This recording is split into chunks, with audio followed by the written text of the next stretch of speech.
The United States and Ukraine have largely been in lockstep since President Joe Biden's administration pledged support for, as long as it takes, in resisting Moscow's relentless invasion.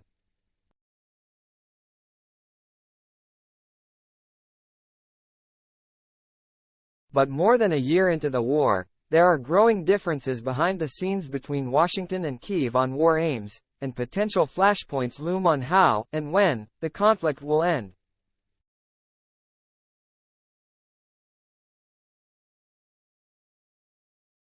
The administration doesn't have a clear policy objective and a clear goal.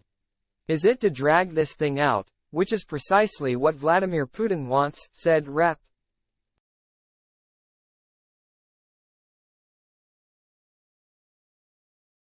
Michael McCall, R. Texas, chair of the House Foreign Affairs Committee.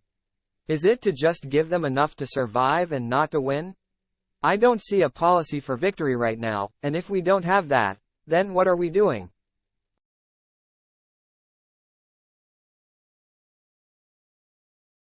Publicly, there has been little separation between Biden and Ukrainian President Volodymyr Zelensky, an alliance on full display last month when the American president made his covert, dramatic visit to Kyiv.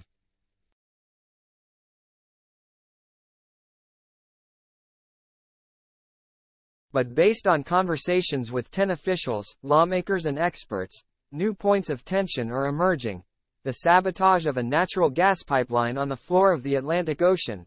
The brutal, draining defense of a strategically unimportant Ukrainian city.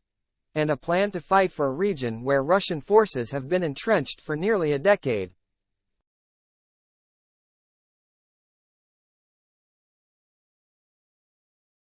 Senior administration officials maintain that unity between Washington and Kyiv is tight.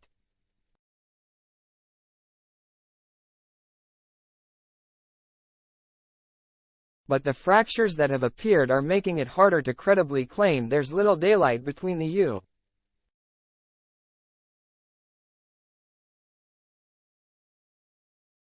U.S. and Ukraine as sunbeams streak through the cracks. For 9 months, Russia has laid siege to Bakhmut, though capturing the southeastern Ukrainian city would do little to alter the trajectory of the war.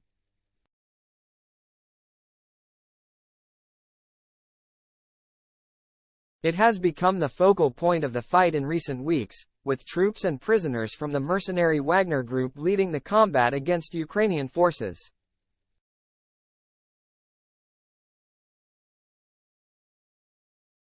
Both sides have suffered heavy losses and reduced the city to smoldering ruins. Ukraine has dug in, refusing to abandon the ruined city even at tremendous cost.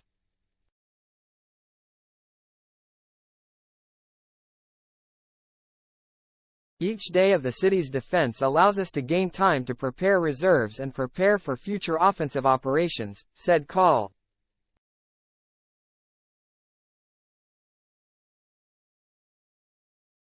General Alexander Syrsky, the commander of Ukraine's ground forces.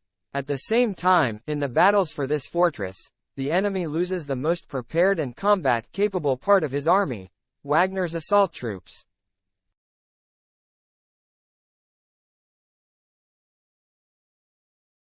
Multiple administration officials have begun worrying that Ukraine is expending so much manpower and ammunition in Bakhmut that it could sap their ability to mount a major counteroffensive in the spring.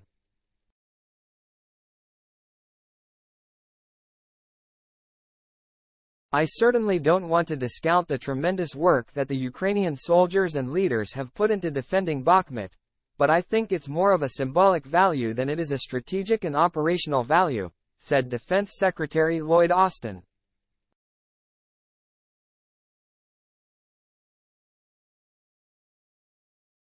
Kyiv, for now, has ignored Washington's input.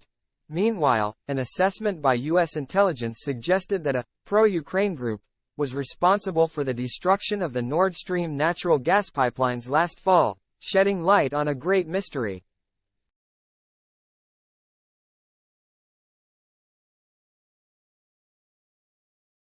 The new intelligence, first reported by the New York Times, was short on details but appeared to knock down a theory that Moscow was responsible for sabotaging the pipelines that delivered Russian gas to Europe.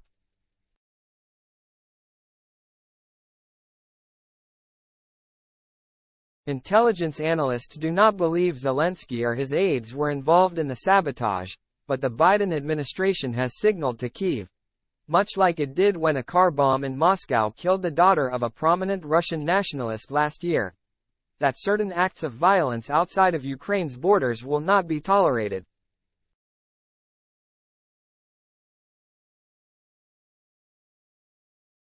There has also been, at times, frustration about Washington's delivery of weapons to Ukraine.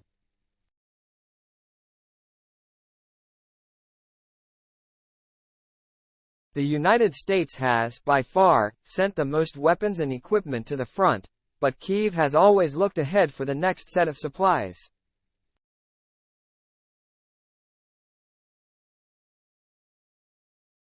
Though most in the administration have been understanding about Kyiv's desperation to defend itself, there have been grumblings about the constant requests and, at times, Zelensky not showing appropriate gratitude, according to two White House officials not authorized to speak publicly about private conversations.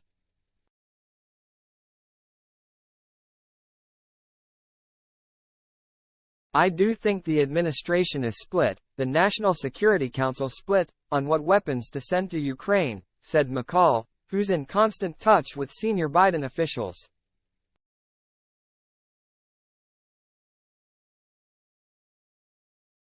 I talk to a lot of top military brass and they are, in large part, supportive of giving them the ATACMS.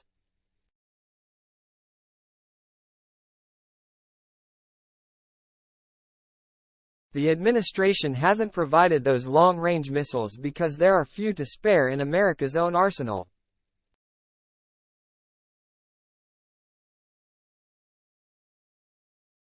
There's also fear that Ukraine might strike faraway Russian targets, potentially escalating the war.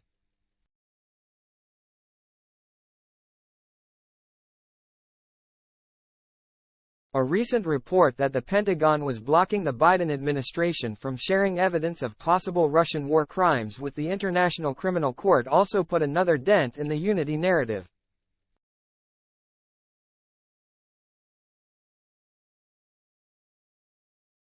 White House officials were dismayed when the New York Times story came out, fearful it would damage the moral case the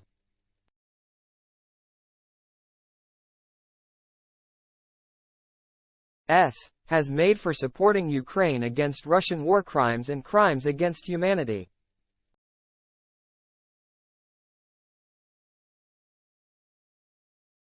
The administration definitively declared the alliance between the United States and its allies, and Kyiv remained strong, and that it would last as long as the war raged.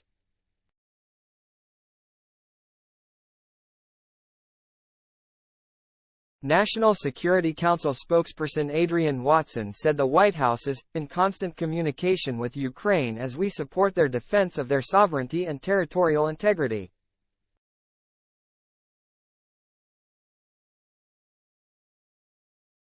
She added that with Putin showing no signs of ceasing his war, the best thing we can do is to continue to help Ukraine succeed on the battlefield so they can be in the strongest possible position at the negotiating table for when that time comes.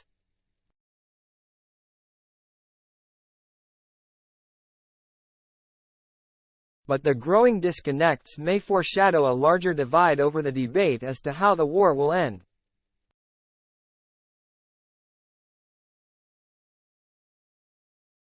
Though Biden has pledged steadfast support, and the coffers remain open for now, the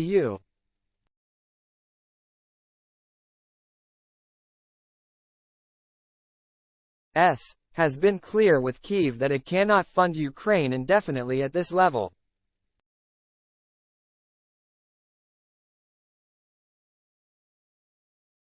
Though backing Ukraine has largely been a bipartisan effort, a small but growing number of Republicans have begun to voice skepticism about the use of American treasure to support Kyiv without an end in sight to a distant war.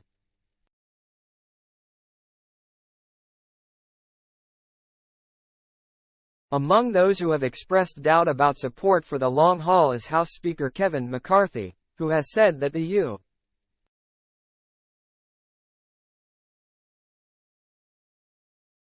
U.S.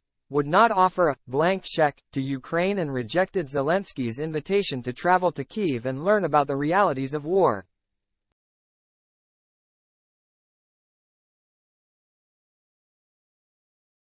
There is always some friction built in, said Kurt Volker, a special presidential envoy for Ukraine during the Trump administration.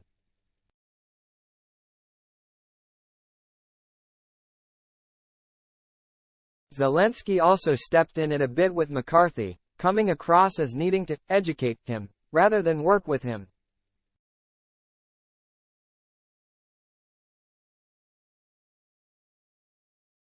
But many observers credit remarkable transatlantic unity, praising the alliance holding firm despite the economic and political toll the war has taken.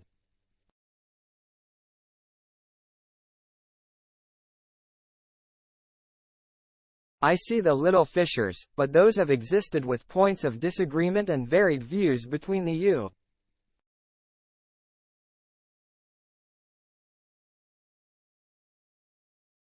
U.S.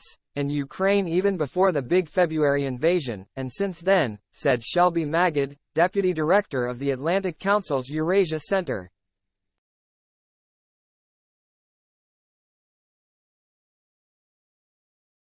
Zelensky has made pointed remarks before toward the U.S., and the White House has expressed disagreement with him, publicly and privately, on specific aspects, but that hasn't shifted or eaten away at the overall U.S.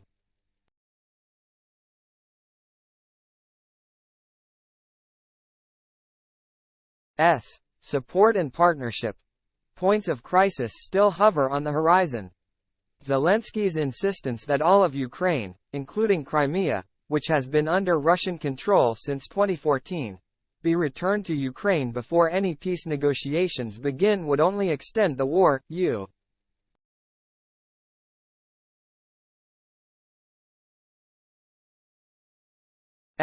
officials believe Secretary of State Antony Blinken has signaled to Kyiv that Ukraine's potential recapture of Crimea would be a red line for Putin, possibly leading to a dramatic escalation from Moscow.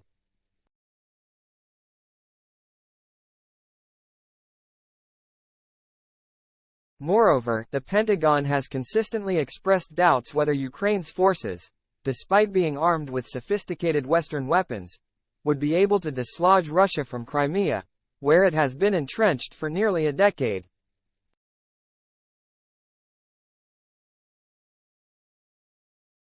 For now, Biden continued to stick to his refrain that the United States will leave all decisions about war and peace to Zelensky.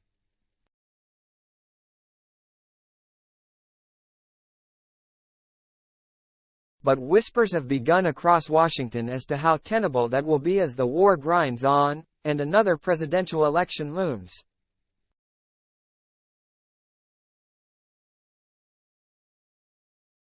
There has never been a war in history without setbacks and challenges, said Rep.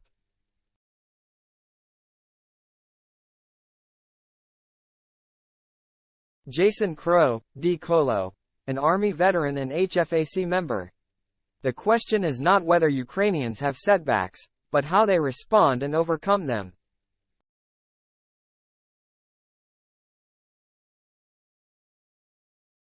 Ukraine will overcome, defeat Russia and remain free.